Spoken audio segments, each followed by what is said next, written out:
खबर जो समाज को हिलाकर रख देती है वो है एक और जवान की जिंदगी का खात्मा। पुनीत खुराना। कि ऐसा क्या हुआ उसके जीवन में कि उसको ये कदम उठाना पड़ गया।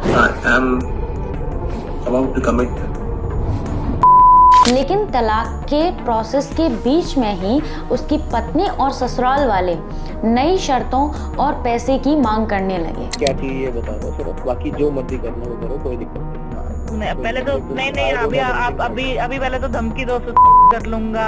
पुनीत के इस कदम ने ये स्पष्ट कर दिया है कि कैसे मानसिक उत्पीड़न और अत्यधिक दबाव किसी व्यक्ति को हत्या जैसे कठोर निर्णय की ओर धकेल सकते हैं। हमारे मेरे बेटे अपने ससुराल वालों की बदतमीजियों की वजह से मेरे बेटे को बड़ा दुखी कर रखा है पूरे परिवार ने।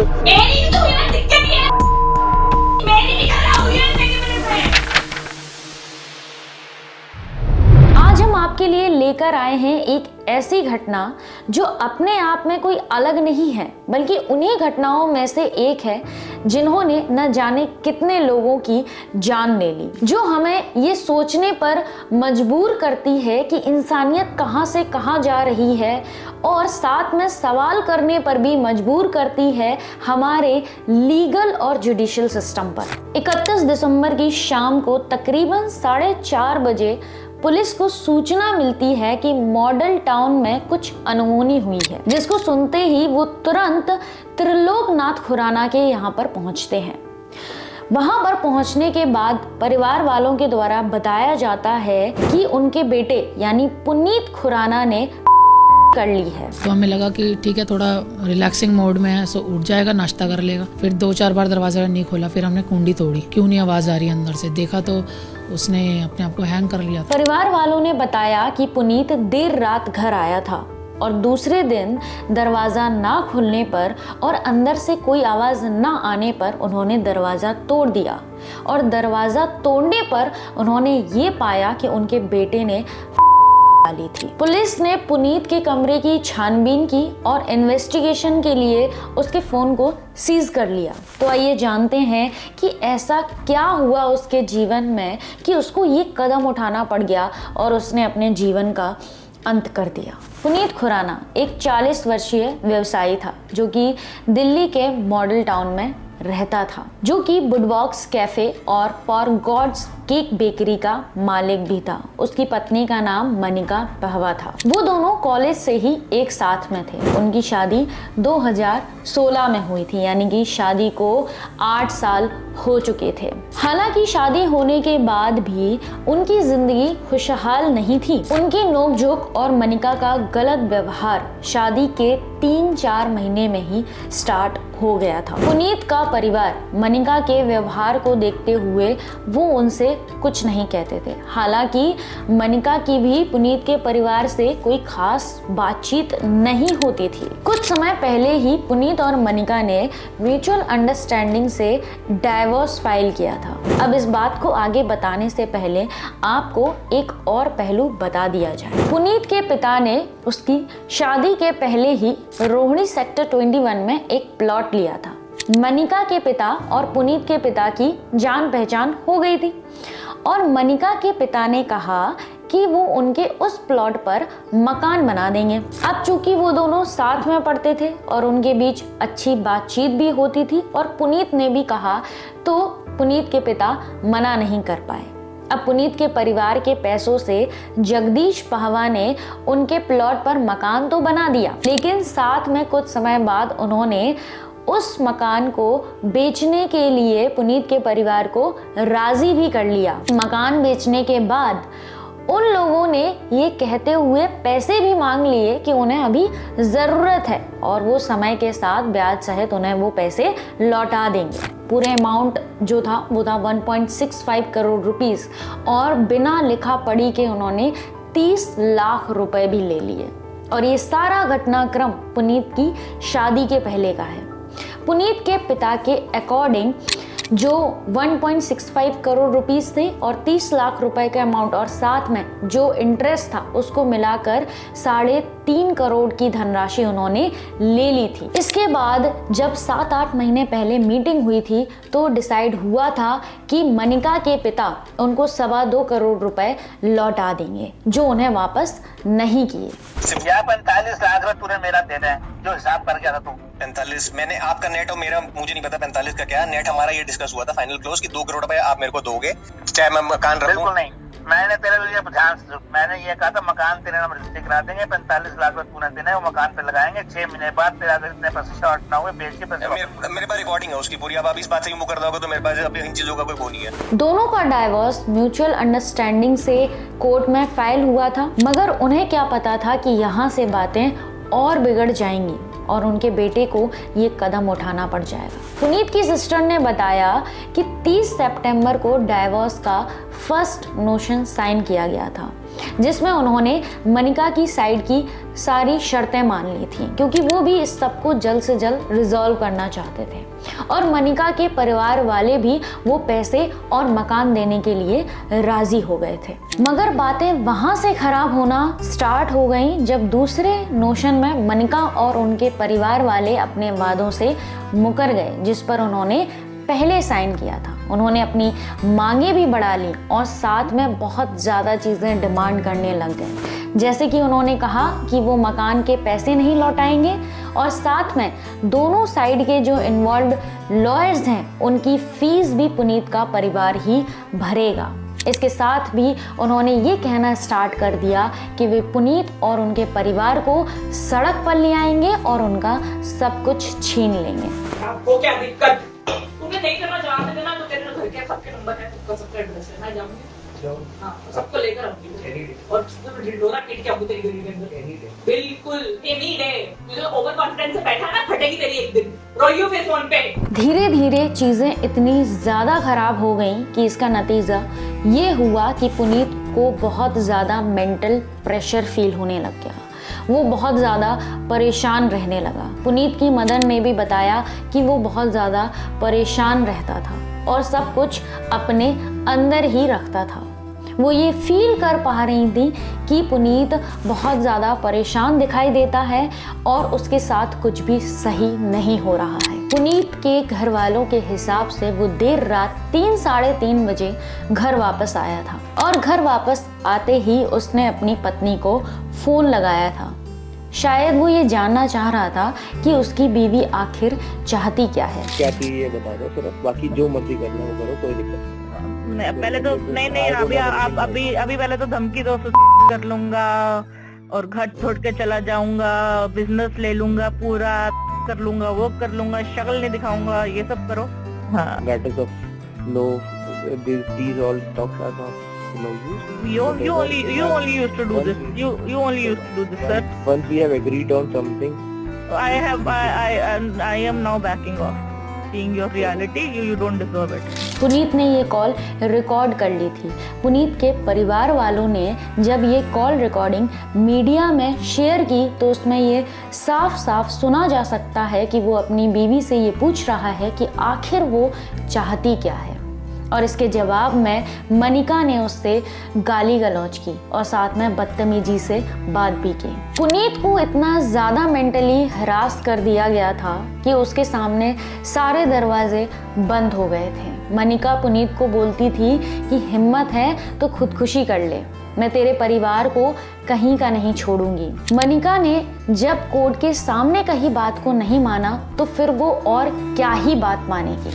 I'm being extremely tortured by my in-laws, my wife. We have already filed for a mutual divorce on certain agreed terms and conditions.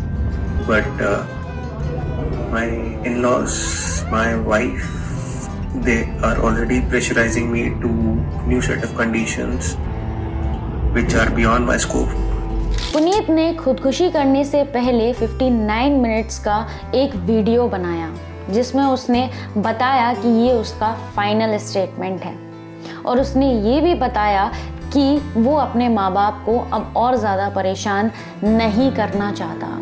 उसने अपनी पत्नी और ससुराल वालों पर मानसिक उत्पीड़न और एक्स्ट्रा 10 लाख रुपए मांग करने का आरोप भी लगाया, जो पुनीत की क्षमता के बाहर थी। पुनीत ने वीडियो में बताया कि वो 10 लाख रुपए की मांग कर रहे हैं, जो वो देने में सक्षम नहीं है और वो अपने माँ बाप से और पैसे के लिए अब नहीं कह सकता।